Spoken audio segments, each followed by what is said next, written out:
Hello everyone, कैसे हैं आप सब। उम्मीद है आप सब अच्छे होंगे।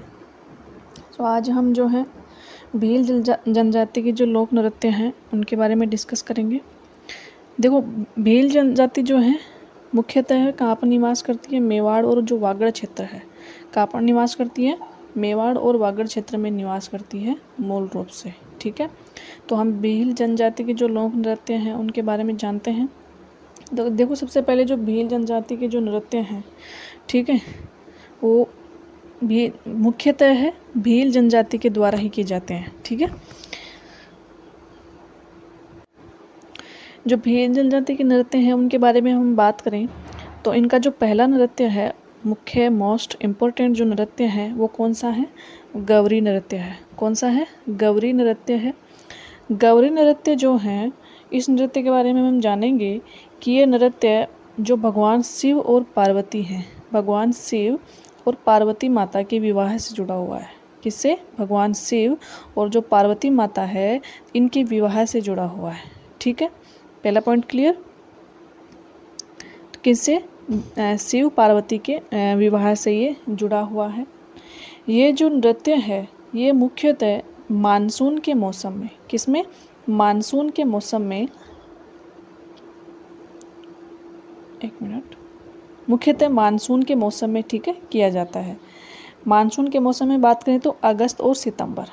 कब, अगस्त व सितंबर, अगस्त व सितंबर माह के बीच में किया जाता है।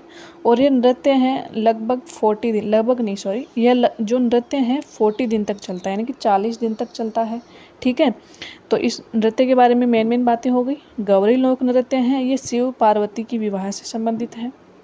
ये जो है मानसून के मौसम में किया जाता है।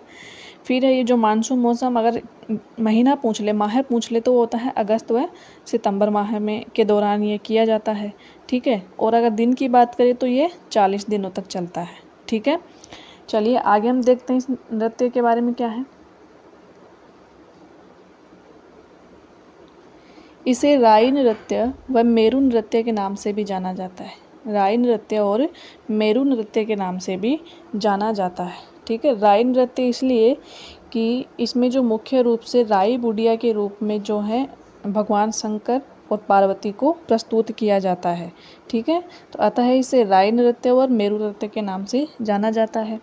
यह नृत्य भील जनजाति के पुरुषों द्वारा रक्षाबंधन के दूसरे दिन से लेकर, कब से, रक्षाबंधन के दूसरे दिन से लेकर 40 दिनों तक किया जाता है। हमने बात कर ली कितने दिनों तक चलता है, ये 40 दिनों तक चलता है। ठीक है, कब चलता है, अगस्त व सितंबर माह में। कब, अगस्त व सितंबर माह में चलता है, 40 दिनों तक चलता है, जो रक्षाबंधन के दूसरे दिन से ही शुरू हो जाता है। क्लियर। आगे देखें कि इन 40 दिनों तक भील जनजाति के जो पुरुष हैं पूर्णतया पवित्र जीवन यापन करते हैं। इनके अंतिम 2 दिन, यानी कि जो 40 दिन हैं, इन 40 दिनों के अंतिम 2 दिन क्या कहलाते हैं, गढ़ावन व बलावन कहलाते हैं। पूछ लिया जाता है एग्जाम में कि गौरी नृत्य में 40 दिनों से किया जाता है जो नृत्य है, इसके अंतिम 2 दिन क्या कहलाते हैं, गढ़ावन व बलावन कहलाते हैं। तो ये आपको याद रखना है, गढ़ावन और बलावन क्या है, ऐसे पूछ सकते हैं। तो ये गौरी नृत्य है, उसके अंतिम 2 दिन गढ़ावन व बलावन कहलाते हैं। ये गौरी नृत्य जो है थाली व मादल वाद्य यंत्रों के साथ किया जाता है। ठीक है, या यूँ कहें कि इस नृत्य में थाली व मादल वाद्य यंत्रों का प्रयोग किया जाता है। ठीक है, मोस्ट इम्पोर्टेंट लाइन है ये। थाली व मादल वाद्य यंत्रों का प्रयोग कौन से नृत्य के दौरान किया जाता है, गौरी लोक नृत्य के दौरान किया जाता है। नेक्स्ट हम इनके बारे में बात करें तो यह एकमात्र लोक नाट्य है जिसका आयोजन दिन में होता है। जिसका आयोजन कब होता है, दिन में होता है। इसमें महिला पात्रों का अभिनय भी कौन निभाते हैं, पुरुष पात्र ही निभाते हैं।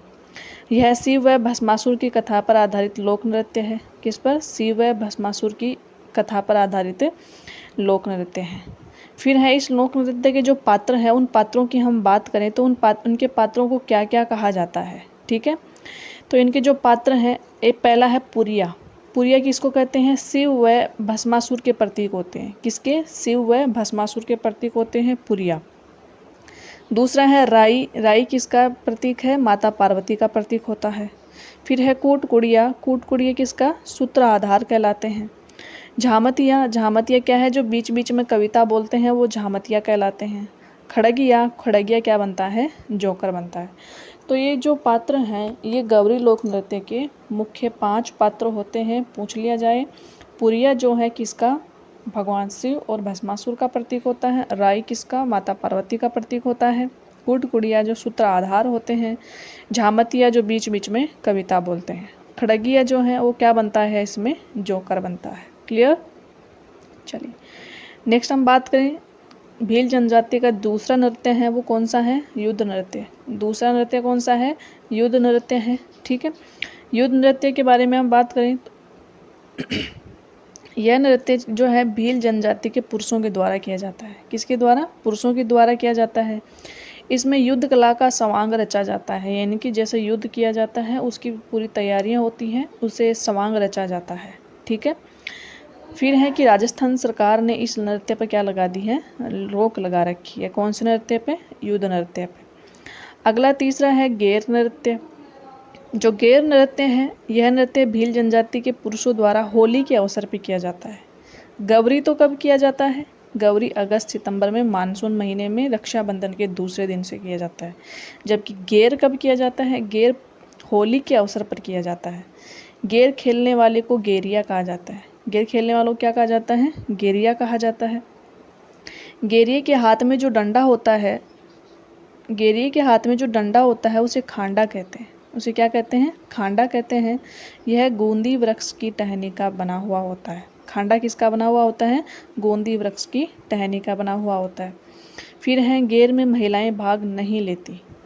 गेरिये के पैरों में रमझोल वाद्य यंत्र बांधा जाता है। ठीक है, वेरी इंपॉर्टेंट मोस्ट इम्पॉर्टेंट कि गेरिये के पैरों में बांधे जाने वाला वाद्य यंत्र कौन सा है रमझोल है।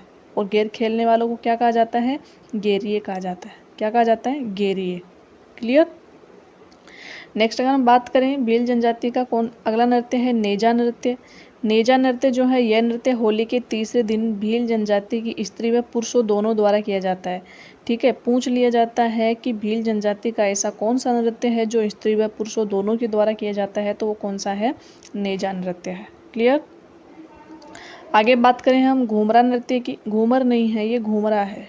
ठीक है, यह नृत्य भील जनजाति की महिलाओं द्वारा विवाह आदि मांगलिक अवसरों पर किया जाता है। ठीक है, कौन सा घूमरा। अगला नृत्य है रमणी नृत्य। अगला कौन सा है रमणी नृत्य। यह नृत्य जो है यह नृत्य भील जनजाति के पुरुषों द्वारा महिलाओं की वेशभूषा धारण करके किया जाता है। कौन सा रमणी नृत्य। ठीक है, फिर अगला नेक्स्ट है जो है वो है हाथीमना नृत्य। हाथीमना नृत्य क्या है यह नृत्य भील जनजाति के पुरुषों द्वारा विवाह के अवसरों पर घुटनों के बल बैठकर हाथ में नंगी तलवारें लेकर किया जाता है। ठीक है, कौन सा हाथीमना नृत्य किसके द्वारा किया जाता है पुरुषों के द्वारा किया जाता है और घुटनों के बल पे बैठकर हाथों में नंगी तलवारें लेकर किया जाता है। ये हो गया हाथीमना नृत्य। अगला है द्विचक्री नृत्य। द्विचक्री नृत्य यह नृत्य भील जनजाति के पुरुषों व स्त्री दोनों के द्वारा अर्धवर्त बनाकर किया जाता है। अंदर के वर्त में महिलाएं होती हैं और बाहर के वर्त में कौन होते हैं पुरुष होते हैं। ठीक है, क्लियर। देखो नाम में ही है द्विचक्री यानी कि 2 चक्कर। पुरुषों और महिलाओं का 2 चक्कर होते हैं। ठीक है, तो इसलिए इसका नाम क्या पड़ा द्विचक्री नृत्य। तो ये हो गए हमारे भील जनजाति के नृत्य। कौन कौन से हुए गौरी नृत्य हुआ, युद्ध नृत्य हुआ, घूमरा हुआ, गेर हुआ, द्विचक्री हुआ, हाथी नृत्य हुआ। ठीक है, तो ये थे सारे किसके भील जनजाति के नृत्य। ठीक है, इनको नोट्स के रूप में लिखना line to line. Thank you.